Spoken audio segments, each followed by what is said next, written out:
오늘도 우리 주님 은혜가 우리 가운데 함께하기를 주의 이름으로 축복합니다. 세상을 살아가는 사람들의 삶을 이렇게 보면 세상을 끌고 가는 사람이 있고 반대로 세상에 끌려가는 사람이 있습니다. 또 어떤 사람은 사람들을 복되게 만드는 사람이 있고 어떤 사람들은 사람을 불행하게 만드는 사람들도 있습니다. 우리가 세상을 살아갈 때 가장 쉬운 방법은 세상에 끌려가는 방법입니다. 세상이 끌고 가면 그냥 그대로 따라가면 굉장히 쉬울 수 있습니다. 또한 변명 그리고 핑계, 합리화도 얼마든지 만들어낼 수가 있습니다. 다른 사람들도 그렇게 하니까 나도 그렇게 했다 이렇게 말하면 되겠죠. 또 시대가 그러니 나도 어쩔 수 없다라고 말하면 됩니다. 그러나 세상을 이끌어가는 사람은 힘들기도 하고 때로는 욕을 먹기도 합니다. 왜냐하면 대부분의 사람들이 행하는 길로 가지 않기 때문입니다. 결국 우리가 세상을 살아갈 때 많은 사람들은 끌려가는 거예요. 왜? 쉽고 편하고 그렇게 하기 때문에 그렇습니다. 그러나 반대로 많지 않은 숫자들은 세상을 끌고 갑니다. 또 끌어가려고 합니다.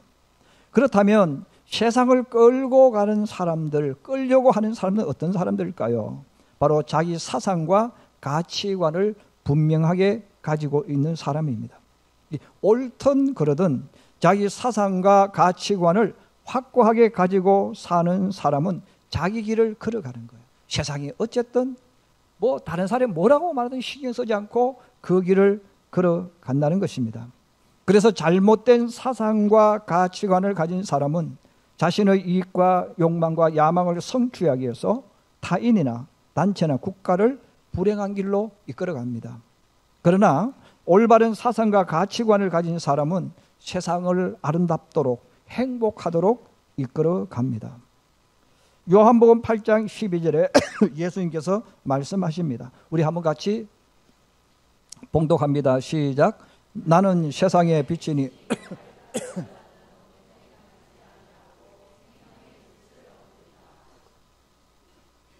예수님께서 나는 세상의 빛이다 이렇게 말씀합니다.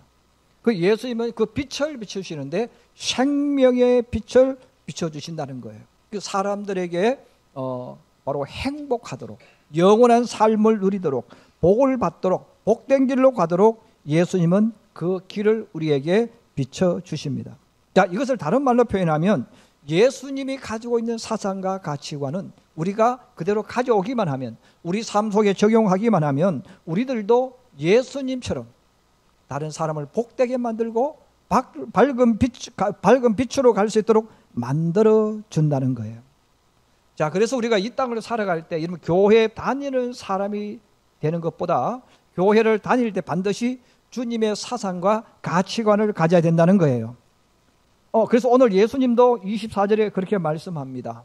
우리 24절 말씀 다시 한번 같이 봉독합니다. 시작. 이에 예수께서 제자들에게 이르시되 나를 따라오려거든 자기를 부인하고 자기 십자가를 지고 나를 따를 것이니라. 바로 예수님께서 이 말씀을 통해서 예수님의 제자들에게 너희가 나를 따라오든 그냥 따라오지 마. 바로 예수님의 사상과 가치관을 너희가 가지고 주님을 따라와야 된다. 그래야 주님의 제자가 될 수 있다. 이렇게 말씀해 주셨습니다. 저는 오늘 이 말씀을 가지고 말씀을 드리려고 합니다. 첫 번째입니다. 우리 한번 같이 따라 하십시다. 시작. 사람마다 자기 십자가를 지라. 예수님께서 우리들에게 주시는 가치관이 있어요. 사상이 있어요. 그게 바로 뭐냐면 자기에게 각 사람 모든 사람에게 주어진 자기 십자가가 있다는 거예요. 오늘 주님 앞에 나와 예배드리는 저와 여러분은 각각 자기가 져야 할 자기 십자가를 지고 있는 사람들입니다. 그래서 저나 여러분들은 그 사람이 어떤 상황에 있든 어떤 위치에 있든 그게 중요한 것이 아니고 각자에게 주어진 자기 십자가가 있어요. 그런데 이 자기 십자가를 버리라 이렇게 말씀하지 않고 자기 십자가를 지고 가라는 거예요.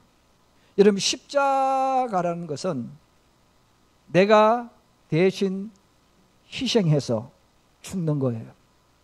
그래서 십자가는 가벼운 게 아니고 무거운 거예요. 십자가는 누구든지 지고 싶지 아니하는 피하는 것입니다. 근데 예수님께서 말씀하는 거예요. 그 십자가를 너에게 주어진 십자가를 도망가지 말라는 거예요. 피하지 말라는 거예요. 그리고 억지로 지지 말라는 거예요. 이 십자가를 지고 가라는 것입니다. 그러나 세상 사람들은 십자가 지는 사람을 바보 같은 사람, 어리석은 사람으로 생각합니다. 왜냐하면 세상의 사고방식은 내가 살기 위해서, 내가 편하기 위해서 타인을 희생시키라는 것이기 때문에 그렇습니다. 여러분, 세상의 이 사고방식은 우리가 성경적으로 보면 마귀의 사고방식, 뱀의 사고방식입니다. 그래서 창세기 3장은 굉장히 중요합니다. 뱀이 아담과 이브를 찾아와서 달콤하게 속삭였어요. 아담, 이브, 내가 너에게 하나님처럼 되는 방법을 알려줄게. 아담, 내가 너에게, 이브야, 내가 너에게 성공하는 비법을 알려줄게. 너가 이 땅에서 주인공이 되어지는 방법을 알려줄게. 너가 이 땅을 살아가면서 너가 편안하게 살 수 있는 비법, 너가 모든 사람보다 더 안락한 삶을 살아가는 비법을 알려줄게 하고 그 방법을 알려줍니다. 근데 그 방법이 뭡니까? 하나님을 버리는 거예요. 하나님 말씀에 불순종하는 거예요. 여러분, 아담이 지금 누리고 있는 모든 것들은 하나님이 주셨어요. 에덴 동산부터 시작해서 자기 생명, 모든 것을 다 하나님이 아담에게 주셨는데, 이 뱀이 와서 속삭이는 뭔가, 너 주인공 되고 싶지? 너 하나님처럼 되고 싶지? 너가 인생의 주인공 되고 싶지? 너는 부자로 살고 싶지? 그러려면 방법은 간단하다는 거예요. 하나님을 버리라는 거예요. 하나님 말씀을 불순종하라는 거예요. 하나님은 선악과를 따먹지 말라 말하셨지만 뱀은 말합니다. 아니야, 선악과를 따먹어. 선악과를 따먹으면 너는 눈이 밝아져서 하나님처럼 될 거야라고 속삭입니다. 그래서 아담과 이브는 뱀의 말을 듣고 선악과를 따먹습니다. 그리고 곁에 있는 남편에게 선악과를 주었습니다. 내가 하나님 되기 위해서, 내가 주인공 되기 위해서 선악과를 따먹은 거죠. 여러분, 이 일 후에 세상에 죄가 들어왔습니다. 여러분, 우리가 사람들은 죄라고 이야기하면요, 뭐 윤리적인 죄를 자꾸 생각해요. 물론 윤리적인 죄도 죄예요. 국가적인 죄도 죄예요. 그러나 성경에서 말하는 죄는 윤리적인 죄를 가지고 이야기하는 게 아닙니다. 하나님을 버리는 게 죄예요. 그래서 하나님을 떠나는 게 죄예요. 하나님 말씀에 불순종하는 게 죄예요. 그런데 우리 많은 신앙인들은 세상적인 사고를 가지고 있으니까 죄라고 생각하면 가장 먼저 무엇을 생각합니까? 윤리적인 죄를 생각해요.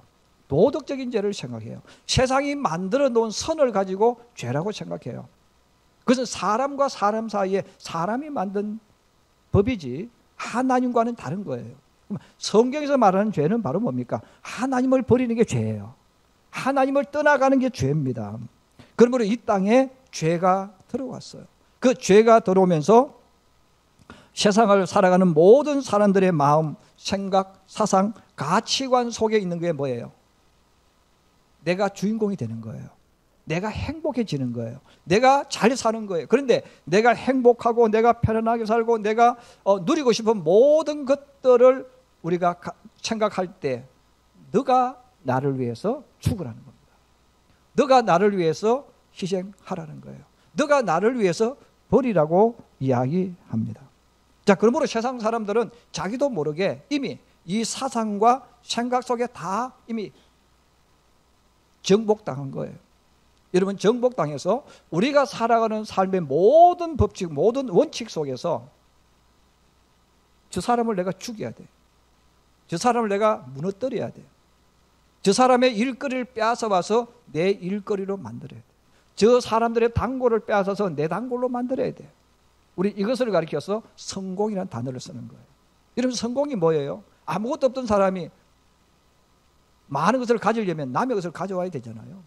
그런데 우리가 세상에 살아갈 때 이미 우리는 거기에 익숙해져 있고 그것을 죄라고 생각할 사람 아무도 없어요.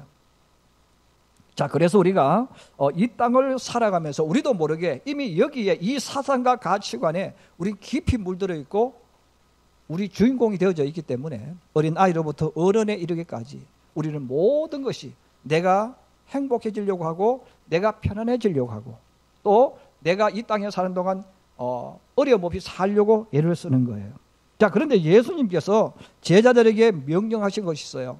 예수님이 제자들에게 말씀하신 것은 뭡니까? 자기 십자가를 지고 가라는 거예요. 십자가를 지고 가라는 말은 십자가를 지고 죽으라는 말입니다.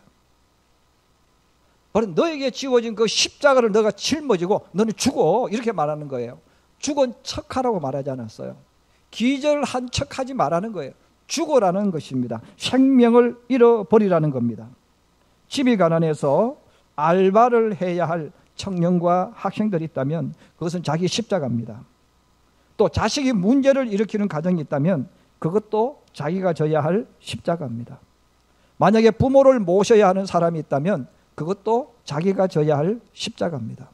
또 결혼해서 살아보니까 배우자가 힘들게 할 때가 있어요. 그것도 자기가 져야 할 십자가입니다.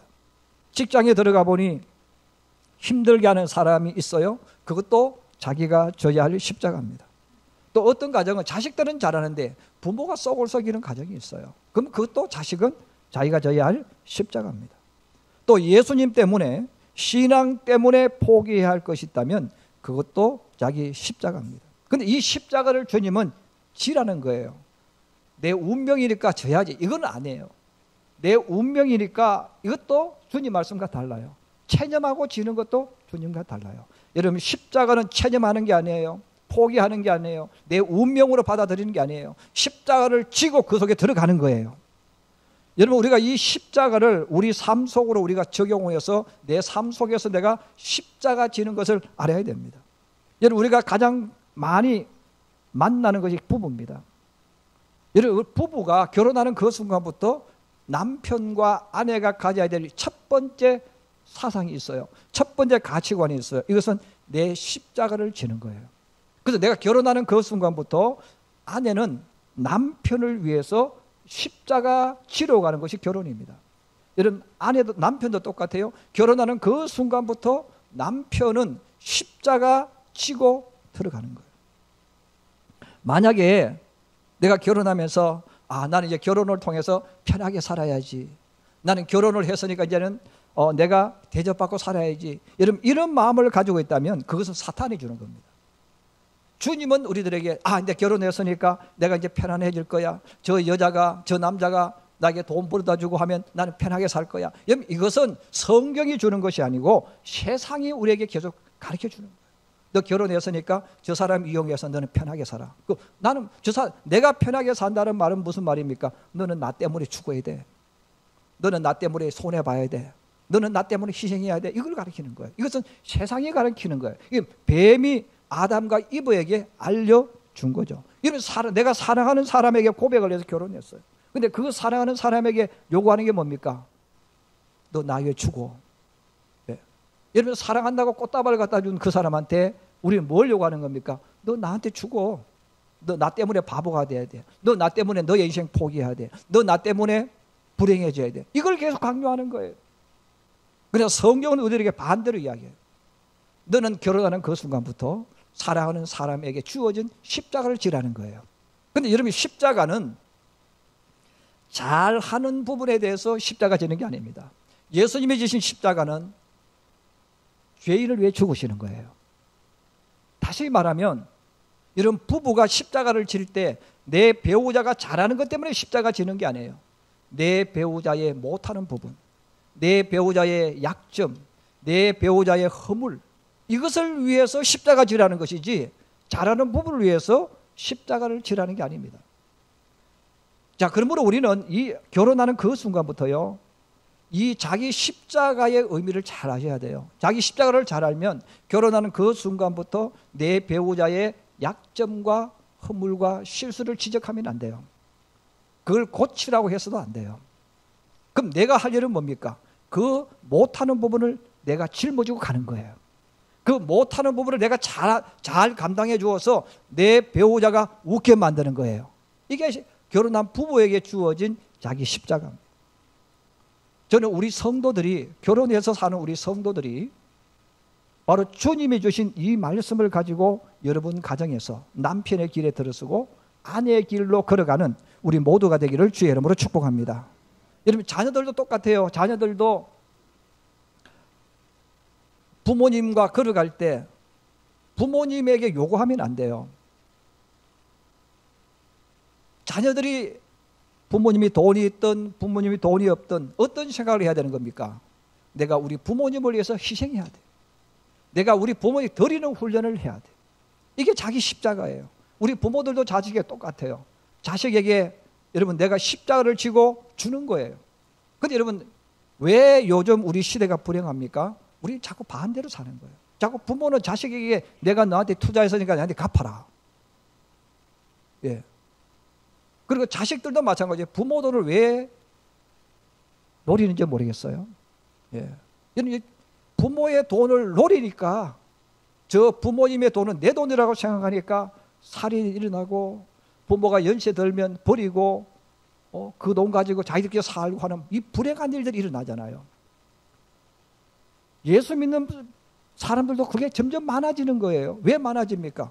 하나님 말씀대로 살지 않고 세상의 사상과 가치관을 가지고 오니까 그런 거예요. 그래서 우리 자식들도요, 부모님이 돈이 많든 적든 부모님의 돈을 노리면 안 돼. 예. 부모님 저 돈은 내 돈이다. 그 자체를 버려야 돼. 그 자식들도 내가 부모님으로 모시는 한 그 부모님 내가 십자가 지는 거예요. 부모도 자식에게 마찬가지예요. 자식에게 야 내가 줬으니까 내한테 갚아라. 이 자체가 잘못됐다는 거예요. 그냥 십자가는 지는 거고 죽는 거예요. 손해보는 거예요. 근데 그것 때문에 상대방이 웃는 거예요. 그래서 남편이 아내를 위해서 십자가 지면 아내는 너무너무 행복합니다. 아내가 남편을 위해서 십자가 지면요, 내 배우자는 너무너무 행복하고 좋아합니다. 부모가 자식을 위해서 십자가 지면요, 자식이 좋아해요. 자식이 부모를 위해서 십자가 지면 부모가 행복해하는 거예요.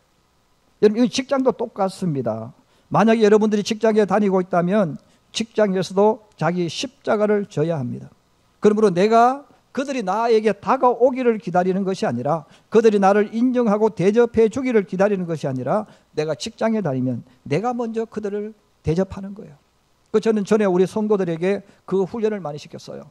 직장에 나가면 커피를 대접해라. 특별히 너를 힘들게 하고 너를 고통스럽게 하는 사람이 있으면 너가 먼저 가서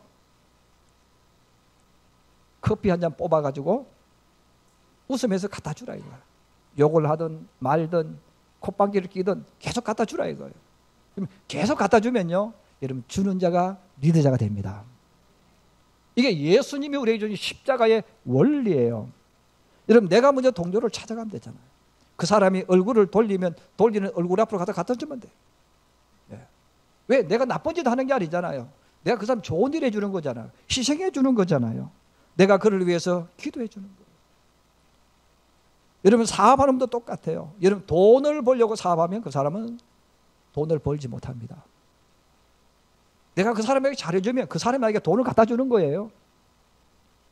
바로 십자가는 다른 게 아니에요. 십자가는 내가 그 사람을 희생하는 거예요. 내가 그 사람을 죽는 거예요.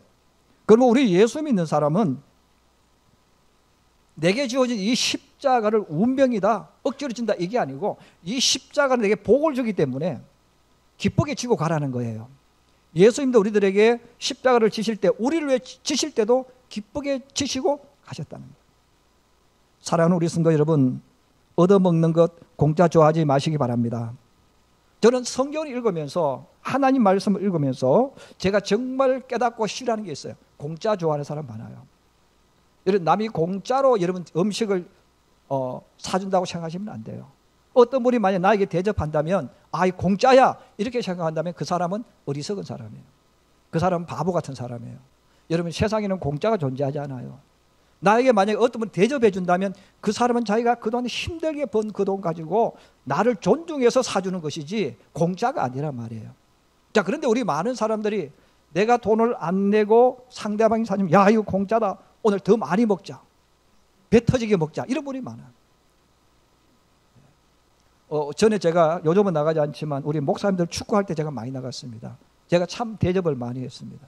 그럼 그분들 가운데 오늘 지 목사님이 사시니까 공짜, 우리 많이 먹자, 고기 먹자. 그래서 전에는 한 그릇 먹던 사람이 두 그릇, 세 그릇 먹어요. 근데 저는 그분들이 그래요. 여러분들은 그런 마음을 가지면 절대로 이 어려움을 벗어나지 못합니다. 오히려 살은 내가 복을 받습니다. 저는 그렇게 이야기해요. 그분들에게. 이런 공짜가 존재할 수가 없는 거예요. 누군가는 땀 흘리고 힘들어서 돈을 모으고 또 쌀을 사고 음식을 만들어주는 것이지 공짜가 어디 있어요. 그런데 여러분, 공짜로 결국은 얻어먹는 것, 공짜 좋아하는 사람은요, 결국은 자신을 가난하게 만들고 아랫 사람이 되도록 만든다는 거예요.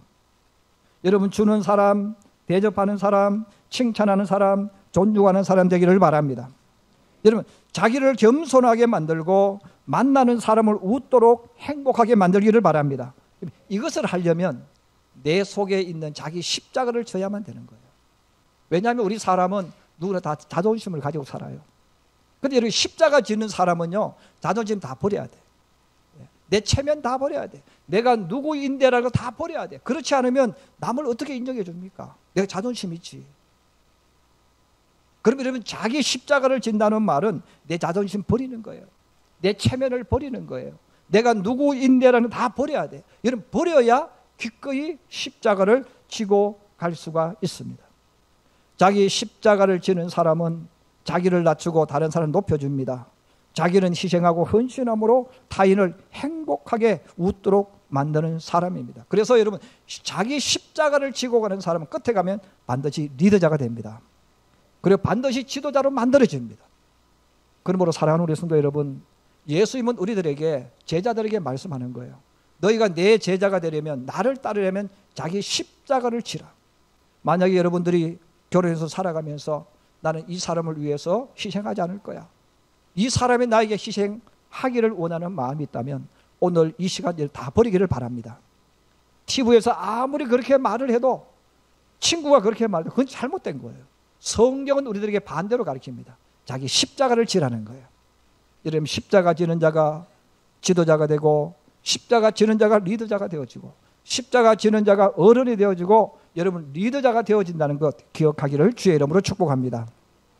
두 번째입니다. 우리 두 번째 한번 읽어보십시다. 시작. 시대적 상황 속에서 짊어져야 할 신앙인의 십자가. 좀 말이 어렵습니다만은 이 말을 좀 어렵게 한 이유가 있습니다. 여러분, 대학 교수들이 학생들을 가르칠 때 유식한 척 하려면 말을 어렵게 만들어야 된대요. 학생들이 들었을 때 이해가 안 되게 말하는 사람, 유식하게 말하는 거예요. 그래서 여러분, 대학 교수는 들어보면 간단하게 딱 말하면 되는데 들으면 들을수록 아리송하고 어렵습니다. 저도 오늘 유식한 척 십자가를 설명하면서 바로 시대적 상황 속에서 짊어져야 할 신앙인의 십자가라고 말씀을 전했습니다. 이런 1884년에 언더우드 선교사와 아펜 선교사가 부활절날 제물포항, 지금 인천항이죠, 내렸어요. 그리고 그 뒤를 이어서 많은 미국, 카나다, 호주 등 이런 곳에서 선교사들이 우리나라에 왔어요. 저는 주님 앞에 감사한 게 이런 우리나라에 오는 선교사들은 정말 순수한 마음으로 복음을 들고 왔습니다. 근데 여러분, 남미를 한번 보시고 아프리카를 보시고 북미를 보시고 다른 데를 한번 보세요. 거기는 선교사들이 올 때 권력과 영토를 빼앗는 목적을 가지고 왔어요. 그래서 선교사들이 복음을 전하면서도 얼마나 많은 사람을 죽이는데 앞장섰는지 몰라요. 물론 그분들은 복음 전한다고 왔겠지만 국토를 빼앗기 위해서 왔기 때문에, 나라를 정복하기 위해서 선교사들이 앞장서서 왔기 때문에 복음도 전했지만 정말로 피비린내 나는 비극적 역사가 많이 일어납니다. 그런데 여러분, 우리 한국에 온 이 선교사들은요, 정말 축복 중에 축복이 뭐냐면 순수한 복음만 들고 온 거예요. 그래서 우리나라에 온 선교사들은 정치적인 이해관계, 또 국가적인 이해관계, 내가 여기 와서 뭐 부자가 되겠다, 이런 것을 안 가지고 왔단 말이에요.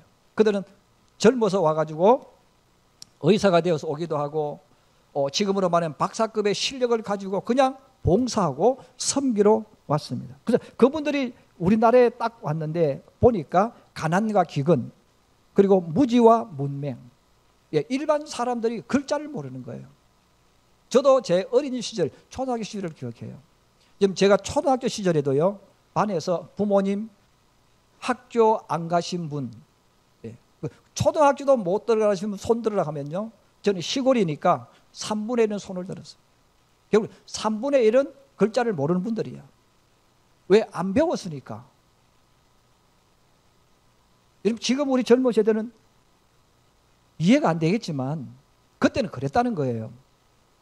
자, 그래서 여러분 제가 어렸을 때 그랬다면 조선시대 말기 일본 시대에 얼마나 많은 사람들이 무지 문맹을 했겠습니까? 그 글자를 모르는 거예요.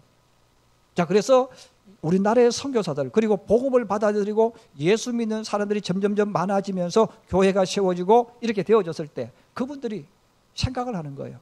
주님께서 십자가를 지라고 하셨는데 그러면 우리가 이 시대 속에서 이 열악한 조건 속에 있는 대한민국을 위해서 우리가 져야 할 십자가가 무엇일까? 그들이 생각합니다. 그들이 생각했을 때 믿음을 자라게 하고 이들이 리더자가 되도록 만들기 위해서는 글을 가르쳐야 되겠다. 그래서 그들이 학교를 세우는 일에 초점을 맞춥니다.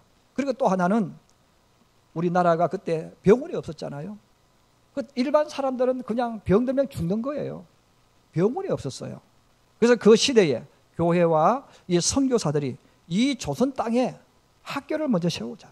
그리고 병원을 세우자. 그래서 이분들이 안식년을 맞이해서 미국이나 자기 고국으로 돌아가면 조선의 상황을 이야기하고 이 조선이란 나라가 앞으로 복음을 받아들이고 예수를 더 잘 믿고 인재를 키우려면 학교를 세워야 돼요.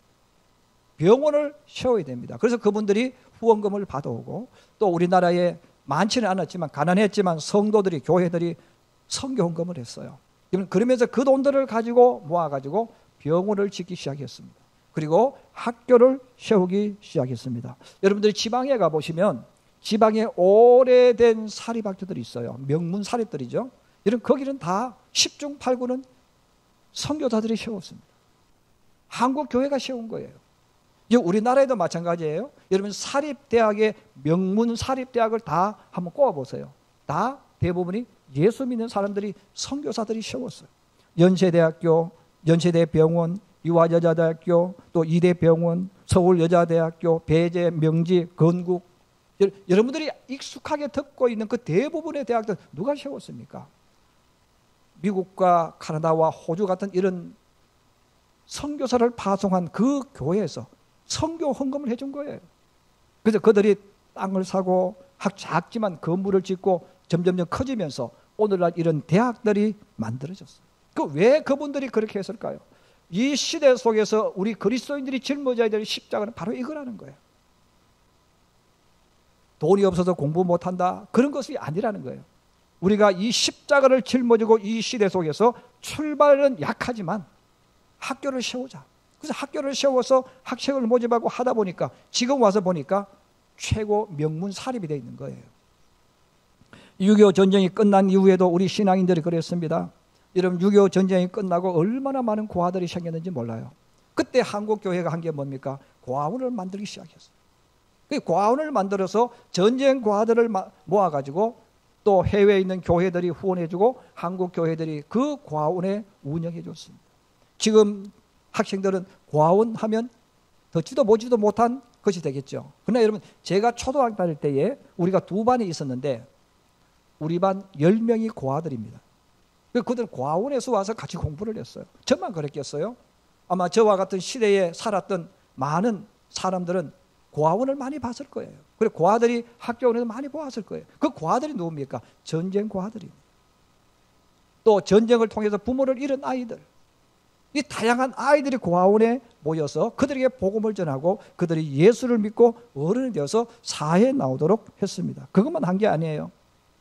가진 것 없지만 일자 무식이지만 저녁마다 교회에 나와서 대한민국을 위해 기도했어요. 여러분 이 대한민국이 복을 받을 수밖에 없는 게 정말 그분들이 글자도 제대로 못 읽었지만 교회 와서 글자를 배운 분들이 굉장히 많았어요. 그런데 그분들이 뭘 했습니까? 이 민족을 위해서 기도한 거예요. 기도하고 저녁마다 기도해서 여러분 지금 우리나라가 이렇게 복을 받은 거예요. 그럼 오늘을 살아가는 우리 시대는 여러분 어떤 시대입니까? 사상과 가치관의 혼동 시대입니다. 물질은 풍요롭고 지식은 최고의 경지에 올라갔지만 사상과 가치관이 충돌하는 시대를 살아갑니다. 좌파와 우파, 공산주의와 민주주의, 사회주의와 자본주의, 개인주의와 공동체, 가족의 해체와 나홀로족들. 여러분 서로 TV에 보시면 서로 공격을 해요. 서로 옳다고 말하는 거예요. 해방 이후에 우리 사회가 혼란 속으로 빠졌던 것처럼 오늘을 사는 시대도요, 이게 점점 심화됩니다. 그래서 부모와 자녀가 대화가 안 돼요. 왜 대화가 안 될까요? 사상과 가치관이 다른 거예요. 배우고 가르치는 것이 혼돈 속에 들어와 있기 때문에 문제가 점점 발생하고 있는 거예요. 이것을 교회와 성도들이 남몰라라 하거나 도망할 수 있는 것이 아닙니다. 또 어느 누가 나쁘다 옳다 할 수 있는 것도 아닙니다. 이것은 우리 교회가, 우리 성도들이 짊어지고 가야 할 자기 십자가입니다. 이 교회와 성도는 세상을 이끌어가는 빛의 사명을 가지고 있습니다. 이 빛의 사명을 감당하기 위해서는 교회와 성도가 가져야 하는 것이 바로 주님의 사상과 가치관입니다. 만약에 예수 믿는 사람이 좌파나 우파의 사상을 가지고 있다면 그 사람은 세상의 빛이 될 수 없습니다. 왜냐하면 세상의 사상과 가치관은 빛이 아니라 어느 쪽에 치우쳐져 있기 때문입니다. 그래서 여러분, 좌파는 좌파의 눈에서 세상을 보는 거예요. 우파는 우파의 눈에서 세상을 보는 거예요. 그래서 우리는 옳고 너희는 틀렸다고 딱 이미 정답을 가지고 세상을 보는 거예요. 그런데 우리 세상 사람은 그렇게 살아야 됩니다. 왜? 그들이 속해 있는 세상이 그곳이기 때문에. 그러나 우리 예수 믿는 사람이 만약에 하나님을 믿는다고 말하면서 이 좌파나 우파의 사상을 가지고 있다면 그분은 하나님 말씀에서 떠나 있는 거예요. 정말 이 시대 속에서 세상을 비추는 빛이 되길 원한다면, 교회가 세상의 빛이 되길 원한다면 예수님의 사상과 가치관을 가져야 합니다. 그리고 복음을 품고 세상의 거대한 물결 속에서 자기 십자가를 지고 걸어가는 거예요. 여러분, 세상의 우파나 좌파는 공격하는 거예요. 상대방의 흠을 지적하고 바꾸려고 하는 거예요. 여러분, 그걸 바뀌어집니까? 안 바뀌어지죠. 약점, 흠을 없는 사람 누가 있어요? 여러분, 예수님이 우리들에게 세상의 약점과 허물을 가지고 공격하고 지적하라고 말씀한 적이 없잖아요. 우리는 자기유 지엄이 십자가를 지고 주님 원하는 그 길을 걸어가면요, 이 빛을 비춰주는 거예요. 누구를 지적하고 누구를 험담하고 누구를 나쁘다고 말하는 게 아니라 우리는 그들이 복음으로 들어와서 하나님의 사상과 가치관을 가지고 내가 죽고 너를 잘되게 만드는 것이 복음이잖아요. 그래서 우리 세상의 사상은 뭐예요? 너 나쁜 놈이야. 너를 없애야 돼. 쫓아내야 돼. 내가 그 자리에 올라가는 거예요. 그게 좌파나 우파나 똑같이 가지고 있는 거 아닙니까? 여러분, 우리 신앙인들은 그래서 자꾸 세상에서 말하는 것이 현혹되면 안 되는 거예요. 여러분, 왜 지금 한국교회가 위기가 오고 한국교회가 문제가 왜 자꾸 발생합니까? 주님의 사상은 가지지 않고 계속해서 좌파나 우파의 사상 가지고 신앙생활을 하는 거예요. 그러니까 자꾸 욕을 해요. 지금 한국교회가요, 지금 욕하는 교회로 바뀌어지고 있어요. 왜냐하면 성도들 가운데도 좌파가 있고 우파가 있거든. 제가 농담으로 그래요. 예수 믿는 사람은 좌파나 우파가 되면 양파가 돼야 된다. 네. 제가 일부러 웃으며 그러는데, 여러분, 우리 예수 믿는 사람은요, 예수님의 사상과 가치관을 가져야 돼요. 복음을 가져야 되는 거예요. 그래서 누구를 지적하고 누구를 험담하고 그럼 나쁘다고 말하지 마라 이거예요. 왜? 다 나빠. 저도 나쁘고 여러분 다 나빠요. 그리고 우리 모두는 이 땅에 사는 동안 우리도 모르게 다 내가 주인공이 되고 싶은 거예요. 내가 옳은 것이 되고 싶은 거예요. 근데 주님은 그렇게 안 가르치잖아요. 자기 십자가를 지고 가라. 그래서 우리 예수 믿는 사람은 누구를 바꾸는 사람이 아닙니다. 내가 바뀌는 거예요. 여러분, 예수 믿는 사람은요, 남을 바꾸라고 하는 게 아니고 내가 변화되는 거예요. 하나님을 통해서 내가 하나님의 사람으로 변화되어지면 내 모습을 보고 그들이 역시 예수 믿는 사람은 저렇구나. 나도 예수 믿고 싶어. 이런 마음이 들어오게 한다는 겁니다. 이제 마지막 결론을 말씀드립니다. 세 번째입니다. 같이 한번 따라 하십시다. 시작. 십자가 뒤에 부활의 영광이 있기 때문이다. 여러분, 높은 산을 가보면 초보자들은요, 1시간 정도 걸어가면요 지칩니다. 그래서 자신들도 모르게 계속 물어요. 다 왔어요? 얼마 남았어요? 자꾸 질문해요. 그러니까 오래 등산을 하신 분은 계곡이 나타나고 굽이굽이 산길을 돌아가도 묵묵하게 말을 하자면 걸어갑니다. 왜? 얼마 가지 않으면 정상이 있다는 거예요. 이걸 안단 말이에요. 그래서 등산을 많이 해본 전문가들은 힘들어도 어려워도 곧 숨이 차서 죽을 것 같아도 얼마 남았냐고 묻지 않습니다. 왜? 얼마 안 가면 있기 때문에. 우리 예수 믿는 사람들이 십자가를 지다가 포기하는 분들이 많아. 조금 열심히 십자가 지려고 하다가 요만큼 지면 변화되겠지, 그런 기대를 하고 지다가 안 되면 포기하고 원래로 돌아가는 경우가 많습니다. 주님 말씀합니다. 누구든지 제 목숨을 구원하고자 하면 잃을 것이요 누구든지 나를 위하여 제 목숨을 잃으면 찾으리라. 여러분, 그래서 우리 예수 믿는 사람은 십자가를 지고 나갈 때 얼마 남았냐고 물으면 안 돼. 왜냐하면 이미 죽었기 때문에. 그래서 죽은 척 하니까 힘든 거예요. 기절하고 있으니까 힘든 거예요. 진짜 죽으면 아픈 것도 모르는 거예요. 바로 우리 주님이 십자가를 그렇게 지셨다는 거예요. 그럼 왜 그렇게 하셨을까? 우리 말씀 다 한번 봅니다. 히브리서 12장 2절입니다. 그 다음 말씀요. 히브리서 12장 2절 봅니다. 시작. 믿음의 주요 또 온전하게 하시는 이인 예수를 바라보자. 그는 그 앞에 있는 기쁨을 위하여 십자가를 참으사 부끄러움을 개의치 아니하시더니 하나님 보좌 우편에 앉으셨느니라. 할렐루야.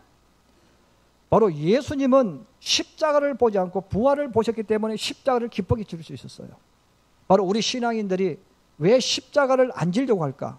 부활의 영광이 안 보이는 거예요. 여러분, 하나님은 십자가를 지는 사람 뒤에 앞에 여러분 부활의 영광 준비해 놓으심을 믿으시기를 바랍니다. 우리 예수 믿는 사람은 하나님이 나를 위해 준비해 놓으신 그 영광을 보면 십자가를 질 수 있어요. 이 길이 언제 끝날지 모르지만, 너무 힘들고 어렵지만, 그럼에도 불구하고 하나님이 내게 준비해 놓으신 그 부활을 보면 우리는 그 길을 걸어갈 수 있는 거예요. 오늘 예수님 말씀하잖아요. 이러면 찾으리라. 제가 지금 몇 번 강조하잖아요. 기절한 척하면 안 된다는 거예요. 하는 척하면 안 된다는 거예요. 진짜 죽어야 되는 거예요. 여러분, 진짜 죽어버리는, 자존심 다 죽여야 돼. 체면 다 죽여야 돼. 내 얻고 싶은 걸 다 죽여야 돼. 그래야 십자가를 질 수 있고, 그렇게 걸어가는 사람에게 주님은 부활을 준비해 놓으시고 부활의 영광을 주신다는 겁니다. 여러분, 성경을 한번 쭉 읽어보세요. 믿음의 길을 걸어간 사람들, 환난과 고난과 인생의 어려움을 만난 사람들이 끝까지 그 길을 걸어가는 이유가 있습니다. 그들은 하나님이 준비해 놓은 부활의 영광을 본 사람들입니다. 그 사람들은 힘들어도 어려워도 때로는 포기하고 싶은 유혹이 와도 이겨내는 거예요. 이겨내면서 하나님이 준비해 놓으신 영광의 미래를 보기 때문에 또 일어나서 걸어가고 또 일어나서 걸어갑니다. 오늘 주님 앞에 나와 예배드린 우리 성도 여러분, 십자가는 어렵습니다. 힘든 겁니다. 그러나 그 십자가를 지는 자에게 하나님께서 부활의 영광 준비해 놓으신 줄로 믿고, 그 부활의 영광 보면서 내게 지어진 이 십자가를 기쁘게 지고 가는 저와 여러분 되기를 주의 이름으로 축복합니다.